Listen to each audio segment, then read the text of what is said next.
జీవితంలో కొన్ని పనులు చేసేందుకు సిగ్గుపడకూడదని చాణక్యనీతి చెబుతుంది. కొన్ని విషయాల్లో భయపడినా, సిగ్గుపడినా జీవితంలో ముందుకు వెళ్ళలేరు. చాణక్యనీతి. చాణక్యుడు తన నీతిశాస్త్రంలో మానవ జీవితాన్ని ప్రభావితం చేసే అన్ని సమస్యల గురించి వివరించాడు. సమాజ ప్రయోజనాల కోసం చాణక్యుడు చాలా విషయాలను సున్నితంగా చెప్పాడు. ఈ విషయాలను అనుసరించడం ద్వారా జీవితంలో సులభంగా విజయం సాధించవచ్చు. చాణక్యుడు అందించిన సూత్రాలు అప్పుడే కాదు, ఇప్పుడు కూడా ప్రాచుర్యం పొందాయి.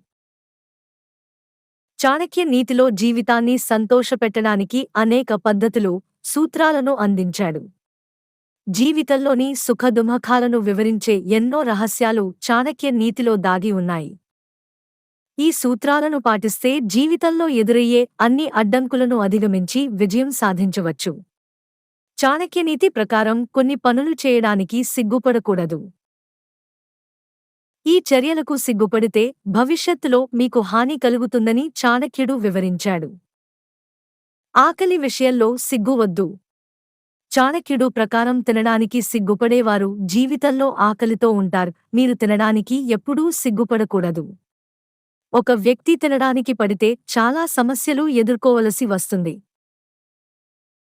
ఎందుకంటే అలా చేస్తే పస్తులుండడం వల్ల ఆరోగ్యం పాడైపోతుంది. చాణక్యుడు చెప్పిన ప్రకారం మీరు ఎవరి ఇంటికి అతిథిగా వెళ్ళినా తినమని అడిగితే తినేసేయండి. సిగ్గుపడితే ఖచ్చితంగా సగం కడుపుతో ఉండాల్సి ఉంటుంది. ఎప్పుడూ కడుపు నిండా తినండి. అలాంటి వాటికి సిగ్గుపడకండి. డబ్బు విషయంలో జాగ్రత్త. డబ్బుకు సంబంధించిన విషయాలలో సిగ్గుపడకూడదని చాణక్య నీతి చెబుతుంది. మీరు స్త్రీ అయినా, పురుషుడైనా డబ్బు విషయంలో సిగ్గుపడకండి. డబ్బుతో కూడిన పనులు చేయడానికి సిగ్గుపడే వ్యక్తులు జీవితంలో ఎప్పటికీ విజయం సాధించలేరు. కొంతమంది వ్యక్తులు తమ డబ్బును అప్పుగా ఇస్తారు. కానీ దానిని తిరిగి అడగడానికి చాలా సిగ్గుపడతారు.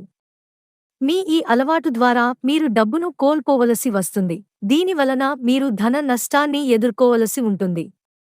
డబ్బు విషయాలలో సిగ్గుపడాల్సిన అవసరం ఉండకూడదు. జ్ఞానం సంపాదించుకోవాలి. చాణక్యుడు ప్రకారం ఒక వ్యక్తి జ్ఞానాన్ని సంపాదించడానికి ఎప్పుడూ సిగ్గుపడకూడదు. గురువు నుండి ప్రశ్నలు అడగడానికి, సమాధానాలు వెతకడానికి వెనకడుగు వేయవద్దు. ప్రశ్నలు అడగడానికి, ఉపాధ్యాయుని నుండి నేర్చుకోవడానికి సిగ్గుపడే వ్యక్తి లేదా విద్యార్థి జీవితంలో ముందుకు వెళ్ళలేరు. ఒక వ్యక్తి తన జీవితాంతం జ్ఞానాన్ని సంపాదించడానికి సిద్ధంగా ఉండాలి, సిగ్గుపడకూడదు. గెలుస్తారనే నమ్మకం ఉండాలి. ఇతరులను చూస్తూ ఏ పని చేయకూడదని చాణక్యుడు చెప్పాడు. ఏదైనా ఉద్యోగం ప్రారంభించే ముందు వ్యక్తులు తమ సామర్థ్యం ఏమిటో అర్థం చేసుకోవాలి. ఆ తర్వాతే పనులు ప్రారంభించాలి. ఉద్యోగం ప్రారంభించే ముందు మీరు విజయం సాధించగలరో లేదో అంచనా వేయండి. గెలవగలరని మీకు నమ్మకం ఉన్నప్పుడే ప్రణాళికతో పనిని ప్రారంభించండి. ప్రణాళిక, ఆలోచన లేకుండా చేసే పనులు వైఫల్యానికి దారితీస్తాయి. మీరు ఒక పనిని ప్రారంభించిన తర్వాత వైఫల్యానికి భయపడవద్దు అని చాణక్యుడు చెప్పాడు. వైఫల్యం గురించి ఆలోచించడం ప్రారంభించిన వెంటనే విజయం వారిని తప్పించుకోవడం ప్రారంభిస్తుంది.